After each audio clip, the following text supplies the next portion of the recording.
देखिए, अगर हम चुप करके बैठे, इसके पास इतने बड़े मसाइल हैं, अब सोचिए कि मुझे इसने कितने पैसे ऑफर किए होंगे कि मैं आराम से चुप कर पीछे भी ना चुप कर 10 अरब रुपए। रियासत साहब ने मुझ पर इल्ज़ाम लगाया कि 10 अरब रुपए मेरे एक दोस्त ने उनके दोस्त को दुबई में ऑफर किए।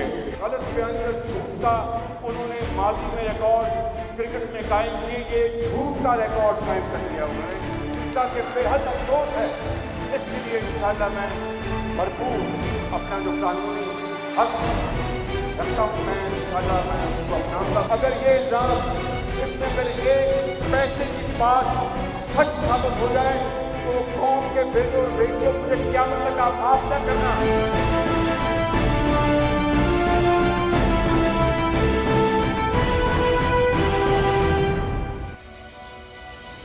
अस्सलाम वालेकुम, आप देख रहे हैं प्रोग्राम नाइट एडिशन और मैं हूं आपकी मेज़बान शाजिया ज़िशान। नाजरीन, पानामा केस के फैसले के बाद पैदा होने वाला सियासी भौंचाल अभी थमा नहीं था कि इमरान खान साहब ने एक और बयान दाग दिया कि शरीफ खानदान ने पानामा लीक्स पर खामोश रहने के लिए 10 अरब रुपए की पेशकश की थी और 10 अरब रुपए अभी सिर्फ पेश की रकम के तौर पर ऑफर हुए थे। लेकिन हैरान कुन तौर पर इतने बड़े इल्ज़ाम पर इमरान खान ने 3 बयान बदले। एक बार कहा कि हुकूमत ने ऑफर की, दूसरी बार कहा कि शहबाज शरीफ का करीबी बंदा है और तीसरी बार कहा कि हमजा शहबाज का करीबी दोस्त।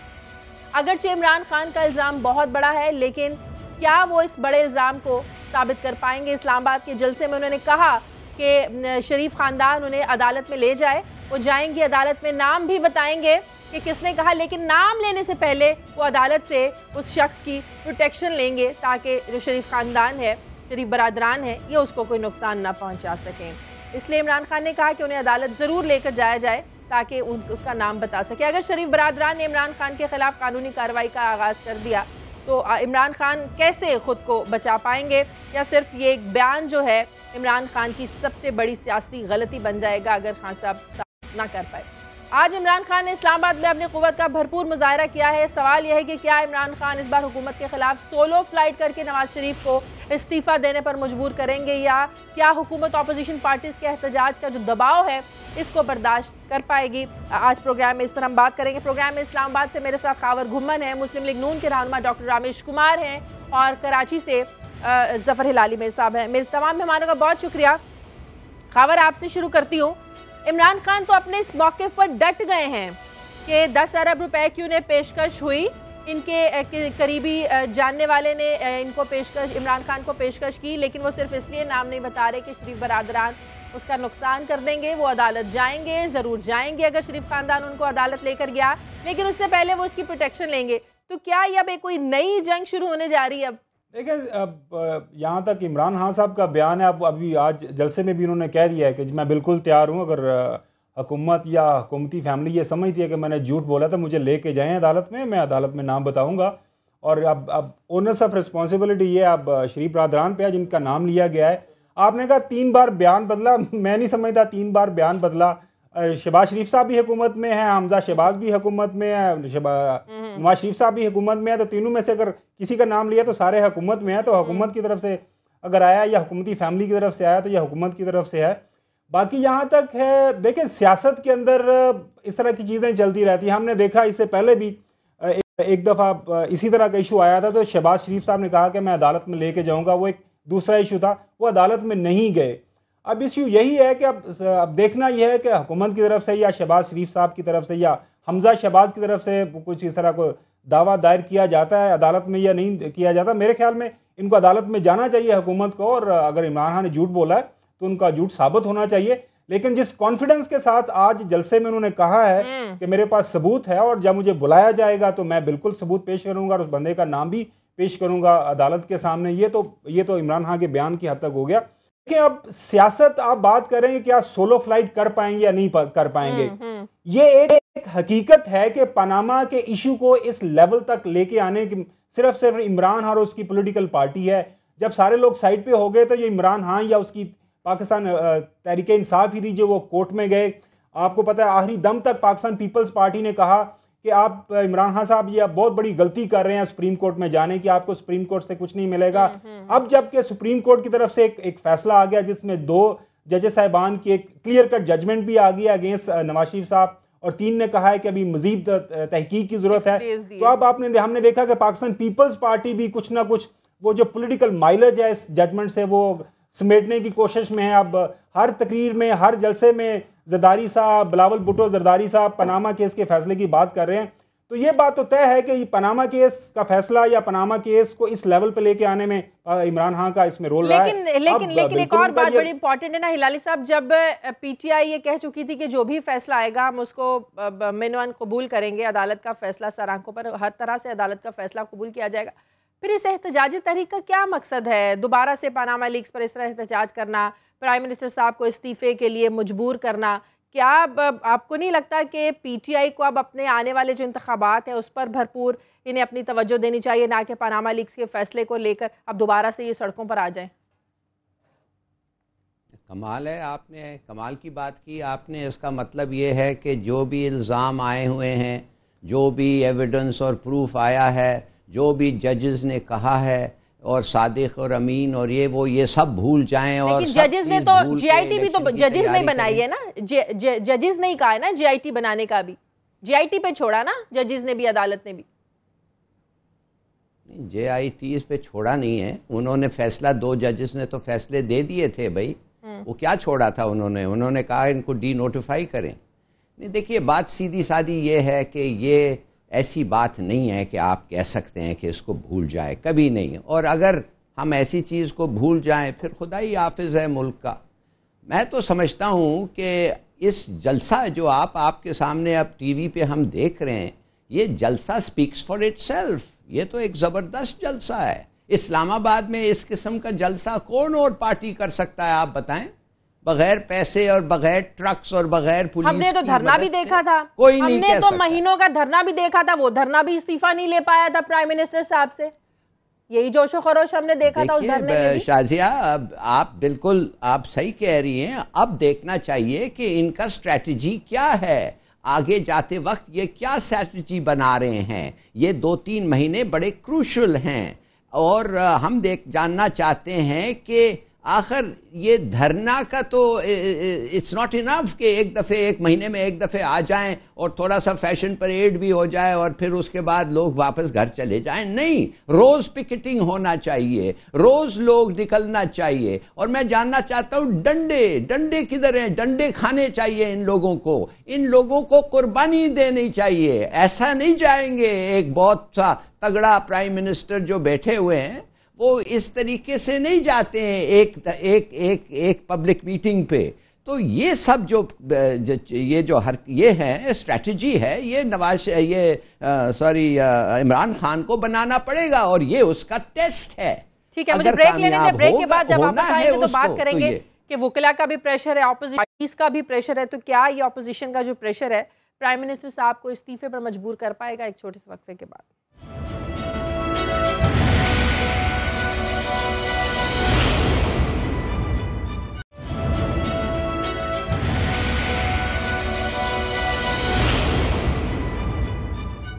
ब्रेक के बाद खुशामदीद। डॉक्टर साहब, आपको ज़ाहिर है सबको पता है कि ऑपोजिशन कितना प्रेशर डाल रही है। पीटीआई अलग से इस्तीफे की बात कर रही है, वुकला अलग से इस्तीफे की बात कर रहे हैं, पीटीआई सड़कों पर है। तो क्या ये अच्छा नहीं है कि प्राइम मिनिस्टर साहब अखलाक की जुर्रत का मुजाहरा करते हुए तब तक इस्तीफा दे दें जब तक जेआईटी की तहकीकात मुकम्मल नहीं हो जाती? शाजिया, पहली बात तो ये कि आपने अपने इंट्रो में जो बात की और आपका जो मौक़िफ़ मैंने सुना, वही मौक़िफ़ हकीकत में अगर मेरे दूसरे मेहमानों को अगर समझ में आ जाए कि आप एक मरतबा कहते हैं, 10 मरतबा कहते हैं कि सुप्रीम कोर्ट में हम गए, सुप्रीम कोर्ट का जो फ़ैसला होगा मनो मन कबूल करेंगे। मनो मन का मतलब ये है कि जो भी फ़ैसला आएगा वो इंच पे जो उसकी वर्डिक्ट होगी हम वो कबूल करेंगे। आज अगर 3 जज साहिबान जिन्होंने जेआईटी की बात की है, जिन्होंने फर्दर इन्वेस्टिगेशन की बात की है, अगर वो समझते कि prime minister as a chair उसको डिस्टर्ब होगा और उस चीज़ों के ऊपर इन्फ्लुएंस होगा, तो वो जब इतनी बड़ी जजमेंट लिख सकते हैं 540 पेजेस की, तो एक लाइन उसमें ये भी लिख सकते थे कि आप अगर 2 जजेस बिल्कुल डेफर करते हैं उसके डिसीजन से, मगर 3 जो मेजॉरिटी ने जो डिसीजन दिया तो वो 3 एक लाइन और भी लिख देते हैं कि मगर ये फर्दर इन्वेस्टिगेशन तक ये हो जाए। जब उन्होंने उस चीज़ को ज़रूरी नहीं समझा तो आपका काम है कि सुप्रीम कोर्ट का जो फैसला है उस फैसले को कबूल करें। अब आप यही धांधली कमीशन थी, 126 दिन धरना हुआ, धांधली कमीशन के बाद आके असेंबली में भी बैठ गए, मगर उन चीज़ों के ऊपर टाइम के ऊपर जो उसको क्रिटिसाइज़ किया गया। हमें आदमी को यू टर्न का नाम क्यों आ रहा है? आज मुख्तलिफ मैं पट्टियों के ऊपर देख रहा हूँ चैनल के ऊपर कि खान साहब ने फिर यू टर्न ले लिया। लीडर के पास यू टर्न नहीं होना चाहिए। लीडर वो है जो एक मरतबा बात करे उसको पूरा करे। आप एक मरतबा बिल्कुल सही कह रहे हैं, कभी मियाँ साहब का नाम, कभी शहबाज शरीफ का, बिल्कुल हुकूमत है, कभी आप कहते हैं उसका फ्रेंड मैंने, कभी उसका फ्रेंड मैंने। बात सिंपल वही है कि आप कि model town, Sania model town की रिपोर्ट पर अगर उन्हें जिम्मेदार ठहराया गया तो वो भी अपने जो ओहदे से इस्तीफा दे देंगे। रिपोर्ट भी आ गई थी, उनको जिम्मेदार भी ठहराया गया था, लेकिन इस्तीफा तो उन्होंने भी नहीं दिया था। ये सियासतदानों का वतीरा है। देखिए, उसको जिम्मेदार नहीं ठहराया गया था। अगर उसको जिम्मेदार ठहराया जाता, शहबाज शरीफ, मैं कहूँगा कि पाकिस्तान की सियासत के अंदर मियाँ शहबाज शरीफ जैसा मेहनती, कमिटमेंट और अवाम के एहसास जैसा एक भी बंदा मौजूद नहीं है। शहबाज शरीफ जो है वो जिस तरीके से काम कर रहा है पंजाब के अंदर, हमारी, मैं तो समझता हूँ हमारे नून लीग की कामयाबी है। तो ये ऐसे कहना कि उन्होंने ये कह दिया, वो ऐसी स्टेटमेंट नहीं है। मीडिया के ऊपर बहुत सारी चीज़ें आती हैं, अभी डॉन लीग्स आई नहीं है, उससे पहले पता नहीं परसों तक वो क्या चीज़ें चल रही थी, मगर आज तो मैं देख रहा हूँ कि कोई जो है वो कल से वो चीज़ें नहीं चल रही है। ये ऐसी बातें नहीं होनी चाहिए। आप एक सियासत को इबादत के तौर पर लेके चलें। अगर इलेक्शन में जाना है तो कम से कम आप अपने रोल मॉडल को KP के समझें, पीपल्स पार्टी अपना रोल मॉडल जो है वो सिंध समझे। इस तरीके से अपने अवाम के पास जाएं। 2018 की इलेक्शन में रही बात इसकी JIT की, इस JIT के अंदर अगर प्राइम मिनिस्टर साहब उसे तावन नहीं करे, अगर आपको किसी ऑफिसर के ऊपर शक शुबा नजर आए, क्योंकि आप वहां पे पार्टी है, आपको अगर किसी ऑफिसर के ऊपर शक शुबा नजर आए, आप बिल्कुल उसके ऊपर ऑब्जेक्शन कर सकते हैं। आपको अगर सुप्रीम कोर्ट के अंदर कोई कमजोरी नजर आए, आप बिल्कुल उसके ऊपर ऑब्जेक्शन कर सकते हैं। मगर अभी तक वो प्रोसेस शुरू नहीं हुआ और उससे पहले आप अपनी रेजिग्नेशन की बातें करें, उसके ऊपर सियासत करें। मैं समझता हूँ ये अवाम को गुमराह की बात है, और अवाम गुमराह भी और दूसरा ये कि अवाम सफ़र भी कर रही है। इस तरीके से हुकूमतें सफ़र करती हैं, इस तरीके से काम सफ़र करता है। अगर यही एनर्जी आज जो PTI के जो लीडरान जो है वो यहाँ पे जलसे के ऊपर दे रहे हैं, अगर यही अपनी डिवीज़न अपने अंदर दें, उधर के मसाइल क्या हैं उनको हाईलाइट करें, तो शायद उधर 1-2 चीज़ें बेहतर हो जाएं।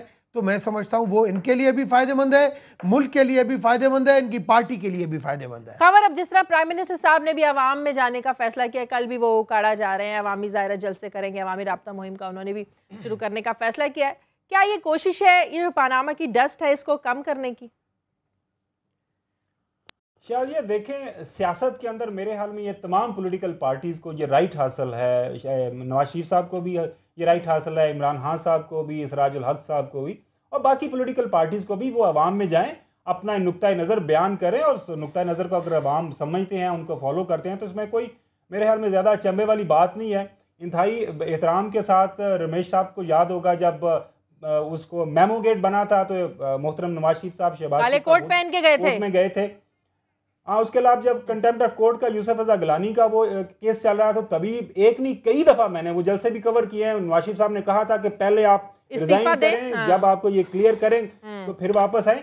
सियासत में ये पॉलिटिकल पार्टीज करती हैं और इनको करना चाहिए मेरे ख्याल में।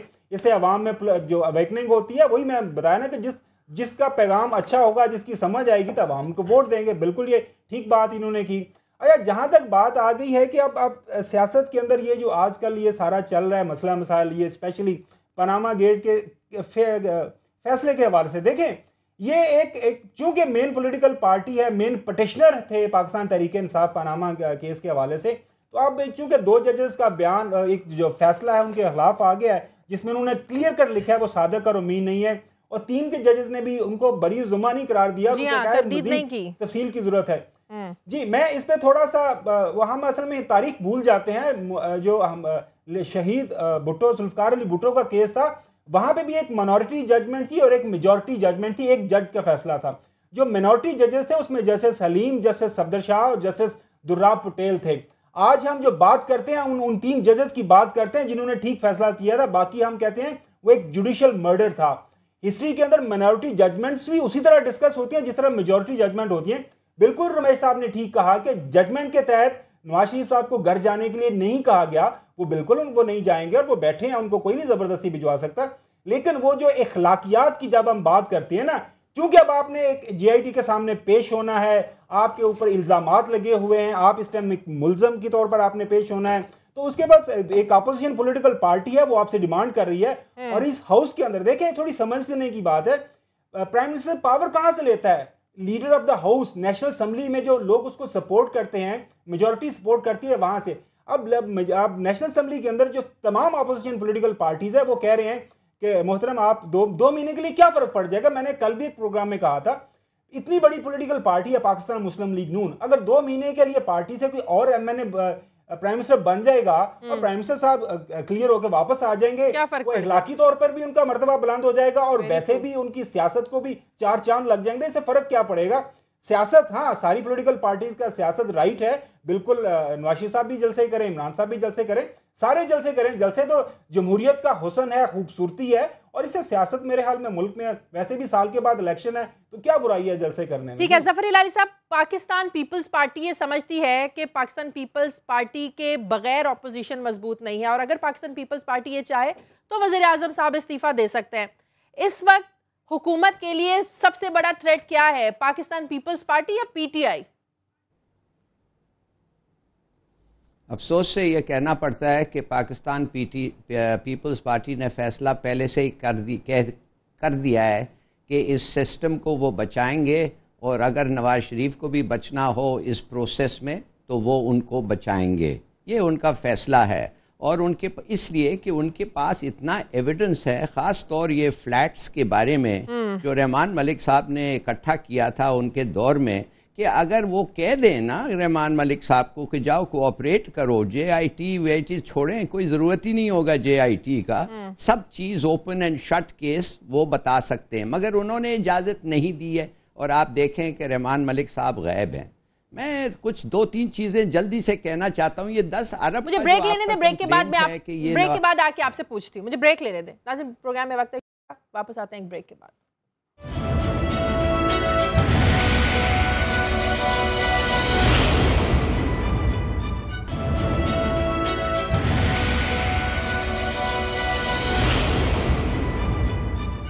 ब्रेक के बाद खुशामदीद। इमरान खान अपनी तकरीर में कह रहे थे कि नवाज शरीफ को तो उनका दोस्त सज्जन जिंदाल भी नहीं बचा सकता। जी हिलाली साहब, आप कुछ कह रहे थे?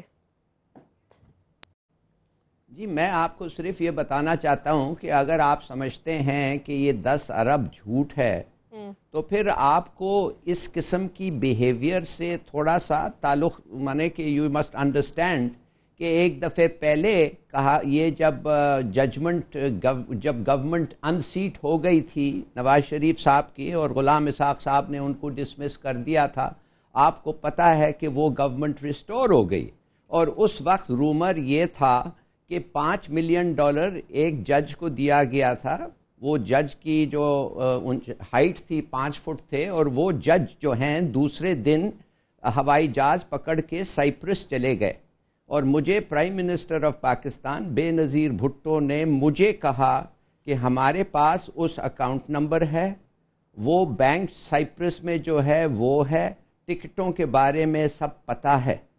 तो ये एक दफ़े पहले अगर वो सही कह रही थी, और मुझे क्यों वो झूठ कहती, तो अगर वो सही कह रही थी तो एक दफ़े पहले हो गया है। फिर ओसामा बिन लादेन से पैसे लिए थे या दिए थे अपना मकसद पूरा करने के लिए, वो भी सबको पता है।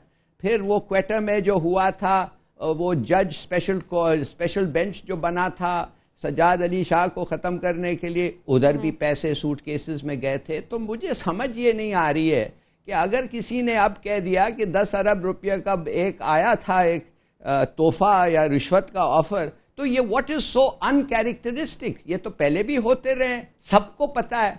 मगर एक चीज सबको पता है कि उसका नतीजा कुछ नहीं निकला, माने वो सब एक्यूजेशंस कुछ नहीं निकला। और PPP को, हालांकि मरहूम पीपीपी को ये रिस्पॉन्सिबिलिटी था कि अगर उनके लीडर को, जो उस वक्त प्राइम मिनिस्टर थी, अगर उनको पता था कि $5 मिलियन दिए गए कि रिस्टोर द गवर्नमेंट, अगर उनको पता था कि साइप्रस गई है, अगर उनको पता था बैंक अकाउंट नंबर, तो उनका फर्ज था कि बताएं लोगों को, इसलिए कि ये चीजें छुपाना नहीं चाहिए। तो मैं समझता हूं कि इस हमाम में आप पीपीपी और पीटीआई की, पीपीपी और पीएमएलएन की बातें कर रही थी। मेरे ख्याल में ये दोनों जानते हैं ये कितने पानी में है, तो मेरे ख्याल में एक दूसरे पे अटैक नहीं करेगा। हाँ, जितने पॉलिटिकल एडवांटेज ले सकते हैं, वोट ले सकते हैं, इस तरीके से खेल बचल से ये हो सकता है, मगर कभी वो बाहर नहीं निकल के आके कहेंगे ये गंदे सिस्टम को खत्म करो। कभी वो आके ये नहीं कहेंगे कि जो जिस आदमी के पास बिजनेस है वो प्राइम मिनिस्टर बन ही नहीं सकता और उसकी फैमिली प्राइम बिजनेस में एंटर नहीं हो सकती, या आके कहें कि जिस आदमी के पास कितने हजार एकड़ जमीन है वो भी प्राइम मिनिस्टर के ओहदे के लिए खड़ा नहीं हो सकता है। देखिए, वी नीड बेसिक चेंजेस, और अगर वो नहीं आ रहे हैं तो ऐसे ही हम चलेंगे। डॉक्टर साहब, अभी भी तकरीर में इमरान खान ने मुख्तलिफ वाक़यात की याद दहानी करवा के बहुत से इल्ज़ामात लगाए हैं रिश्वत देने के। क्या इस पर भी अब हुकूमत जो है वो कानूनी चाराजोई करेगी खान साहब के खिलाफ? शायद पहली चीज़ तो उसके ऊपर भी मैं आता हूँ। हिलाली साहब खुद ने कहा कि इल्ज़ाम लगा है मगर कुछ साबित नहीं हुआ। बात यह है कि चाहे मोहतरमा हो, चाहे इमरान खान हो, जब भी ऐसे किसी मकबूल तरीन जो लीडर होता है और जिसकी सिमत ऐसी गवर्नमेंट की चलती है जो दूसरे हुक्मरान जो लाइन में लगे रहते हैं, जो अपने ख्वाहिश के मुताबिक कि भाई हमें भी नेक्स्ट जो है वो मिले, जब उसकी हुकूमत को फिर डिस्टर्ब करते हैं कि उसकी गवर्नेंस डिस्टर्ब हो, कि आइंदा का जो नेक्स्ट जो टेन्योर है कम से कम वो मकबूलियत, अगर ये मैनिफेस्टो अपना पूरा कर देंगे, जो उनके टारगेट्स हैं वो पूरे अगर तो वाकई इल्जाम झूठा है, फिर तो बहुत सख्त कार्रवाई करनी चाहिए आप लोगों को इमरान खान के खिलाफ। प्राइम मिनिस्टर ऐसी जब चीजें होती हैं तो फिर दूसरी जो पार्टियां हैं वो जरूर परेशान होती हैं। अब यहाँ पे लोगों को ये गुमराह, भाई आप अगर 10 अरब का इल्जाम लगाते हैं, आपके लिए तो अच्छी चीज़ है, आप कोर्ट के अंदर भी वो चीज़ लेके आओ। आपके लिए तो अच्छी चीज़ है कि आप आवाम के सामने भी ये चीज़ लेके आओ। अगर आप मियाँ साहब के ऊपर ये भी इल्ज़ाम लगा सकते हो, जो आपके अंदरूनी जो है वो कुछ जजों के ऊपर भी इल्ज़ाम लग रहे हैं, तो ये जो चीज़ें हो रही हैं तो आप मेहरबानी करके आप आवाम के सामने लेके आओ। आप इस तरीके से गुमराह करो, कभी जजों के बारे में बोलो, कभी इलेक्शन कमीशन के बारे में बोलो, कभी किसके बारे में बोलो, मैं समझता हूँ ये प्रैक्टिस नहीं होनी चाहिए। दूसरी जो उन्होंने बात की मानसेरा के जलसे में, भाई वो सेनेटर है JUI का, वो अपने इलाके में जो गरीब लोग हैं, जब ईद आती है, लास्ट ईयर ईद पे उन्होंने हर बंदे को जो है वहाँ पे 1000 2-2 हज़ार पे जितने घर थे उन लोगों को दिए, ईद ही दी है। अब उसको उस चीज़ से जोड़ देना कि इन्होंने जलसे में दिए हैं, ये मैं समझता हूँ क्या साराइयों से अब दूर होना चाहिए।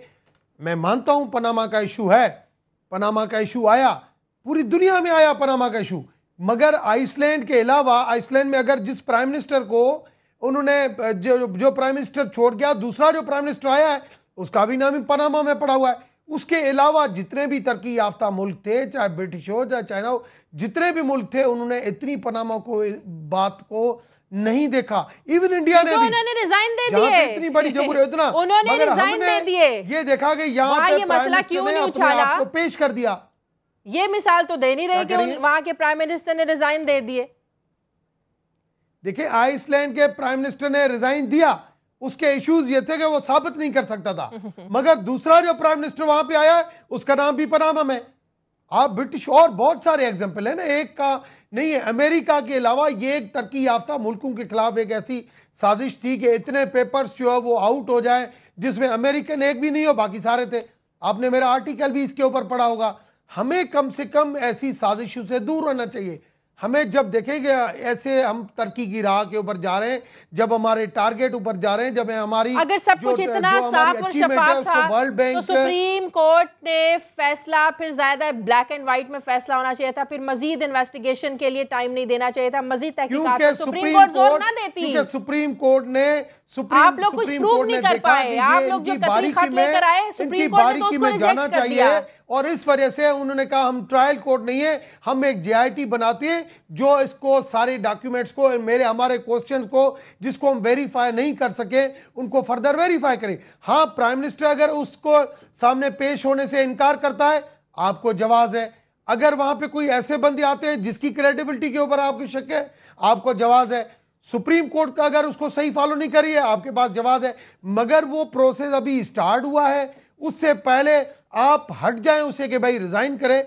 मैं समझता हूं जब जुडिशरी ने इसको जरूरी नहीं समझा, आपका सियासत करना हक है, आपका जलसे करना हक है, मगर कुछ अवाम की तरफ। लेकिन जब आप गिलानी साहब को मशवरे देते थे पहले इस्तीफा दो, पहले इस्तीफा दो, जब तक फैसला नहीं आता कुर्सी पर रहने का कोई जवाब नहीं बनता, अगर वो मुतालबा उनके लिए जायज था उस वक्त, तो आप लोगों के लिए नाजायज कैसे हो सकता है इस्तीफे का मुतालबा? मुझे ब्रेक लेने दें नाज़रीन, वापस आते हैं के बाद।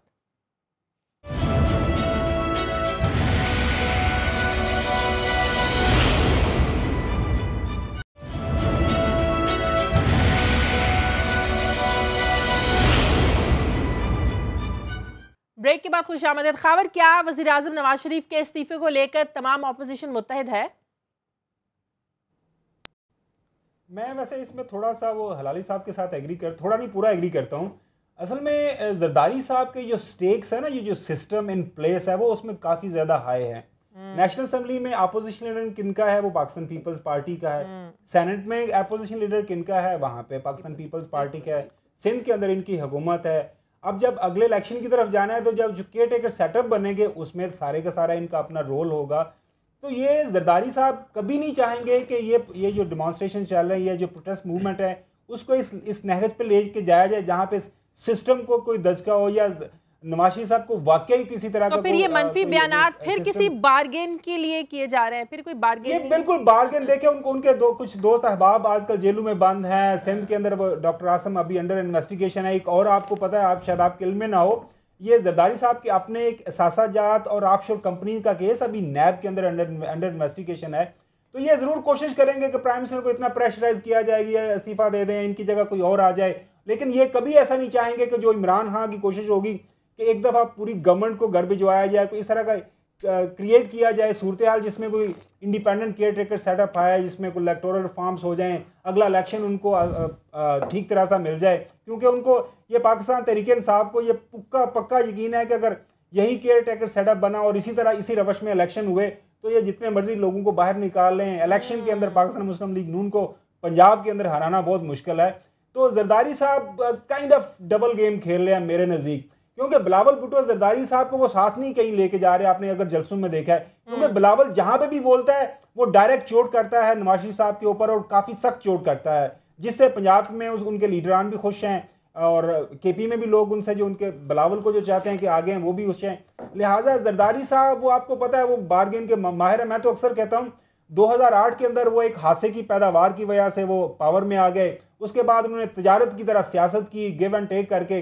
तो अब भी उनकी कोशिश यही है कि उसी तरह तिजारत करें, लेकिन मेरे ख्याल में अब उनके वो चिड़ियाँ चौक गई खेत, अब उनके हाथ में कुछ नहीं है। सिंध में वो मैनेज कर लेंगे थोड़ी बहुत सियासत। लेकिन बात ये है ना, वो अपना जितनी बात ये है कि ऐसे सिस्टम में रहते हुए अगर हिलाली साहब हुकूमत और जरदारी साहब को ये सिस्टम सूट करता है और इसी सिस्टम में रहते हुए अगर ये इलेक्शन करवाएंगे तो ये सिस्टम फिर कौन बदलेगा? इमरान खान तनहा जितनी मर्जी कोशिश कर ले, इमरान खान तो कामयाब होने वाले नहीं फिर 2018 के इलेक्शन में। फिर ये सिस्टम कौन बदलेगा अगर ये सिस्टम जरदारी साहब को भी सूट करता है और नवाज शरीफ साहब को भी सूट करता है?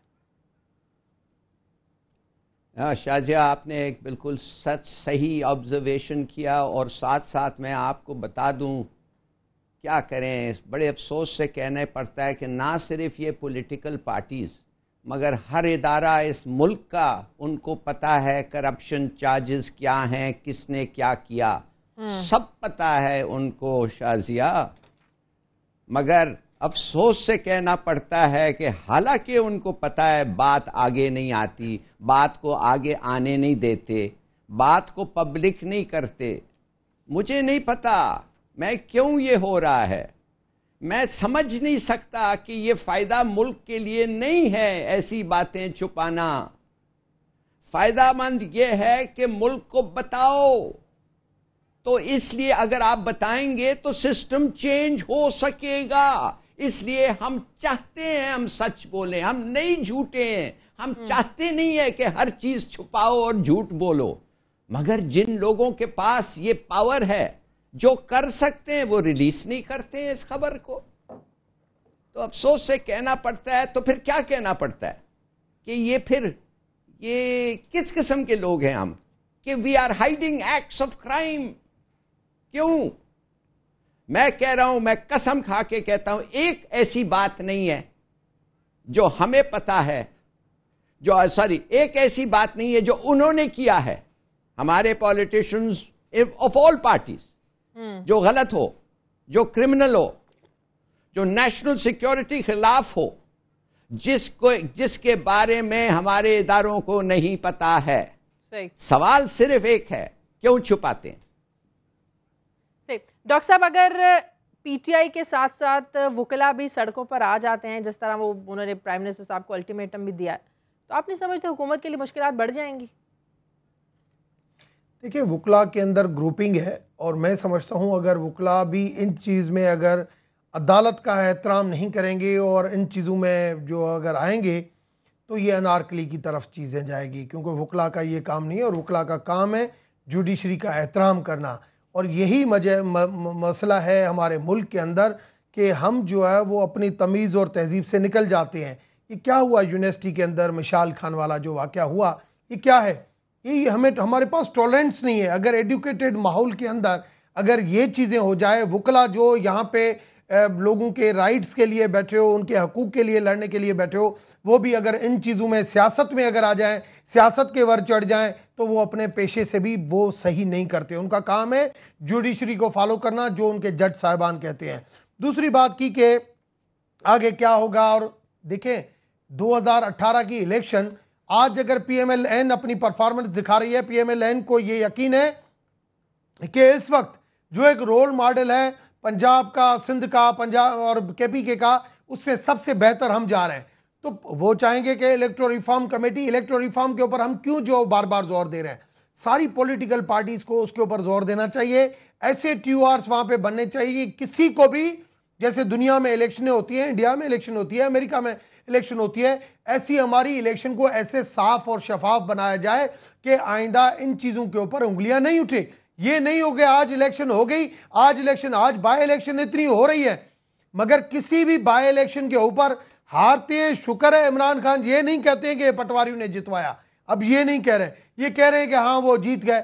आज भी ये जो अभी लास्ट जो बाय इलेक्शन हुआ था, उधर भी आप देखेंगे सारी पॉलिटिकल पार्टीज एक तरफ थी, नू लीग दूसरी तरफ थी। मैं मानता हूं कि 50,000 वोट उन्होंने लिए, मगर जीत फिर भी किसकी हुई? नू लीग की।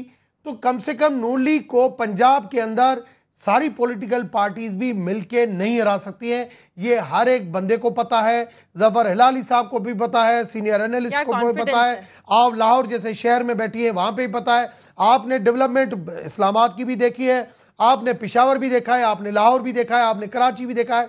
उसमें कोई शक नहीं है कि नून लीग की जो डेवलपमेंट की तरफ जो चीजें हैं वो ज्यादा बेहतर है। रही बात करप्शन की, करप्शन के हवाले से नैब भी पीएमएलएन की गवर्नमेंट में 1999 में आया था, आज भी नेशनल एहतसाब कमीशन नेक जो हम चाह रहे हैं, अगर इमरान खान समझती है, अगर पीटीआई समझती है, अगर पीपुल्स पार्टी, सारी पॉलिटिकल पार्टी समझती है, गवर्नमेंट के साथ बैठे, उस नैब मतलब नेशनल एहतसाब कमीशन के ऐसे ट्यूआर्स बनाए, कोई करप्ट आदमी चाहे उसका किसी भी पॉलिटिकल पार्टी से ताल्लुक हो, वो बच नहीं सके। आज जीआईटी बन रही है, उस जीआईटी को मिलकर ऐसा बनाए, चाहे हम लोग हो चाहे और कोई हो, इसका दायरा कार बढ़ाया जाए। मैं खुद मानता हूं कि इस मुल्क के अंदर करप्शन है, तो उस करप्शन को खत्म करने के लिए हम उस दायरे कार को भी बढ़ाएं, इस ट्रांसपेरेंसी को भी बढ़ाएं, इसकी अथेंटिसिटी बढ़ाएं कि ये ऐसे क्रेडिबल लोग हो। ऐसे नहीं है कि हमारे पास लोग नहीं है, मेरे पास राणा भगवान दास जो मेरे बड़े थे, उनको आपने देखा कि कितने की ऑफर आई थी, मगर कुछ भी हो उसने कहा कि मैं अपने जमीन से।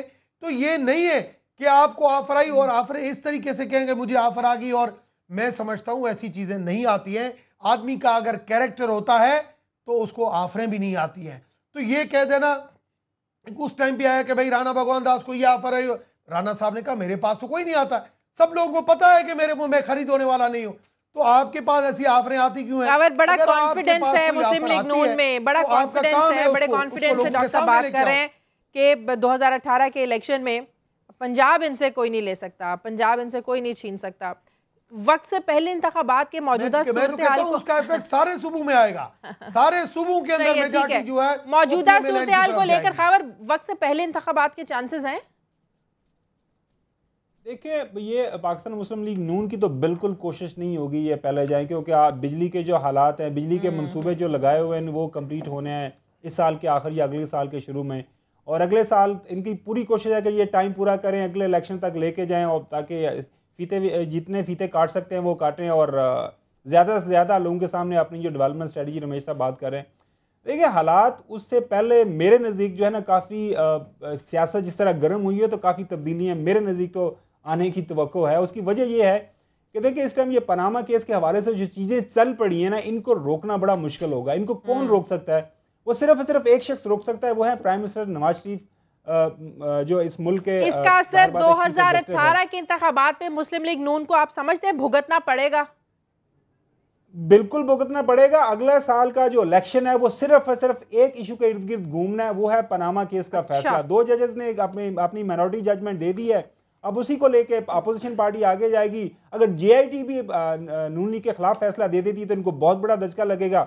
हाँ, अगर जेआईटी क्लियर कर जाती है तो फिर डेफिनेटली इनको वापसी का एक काइंड ऑफ एक होगा कि चांस मिलेगा कि देखें हम क्लियर हो गए।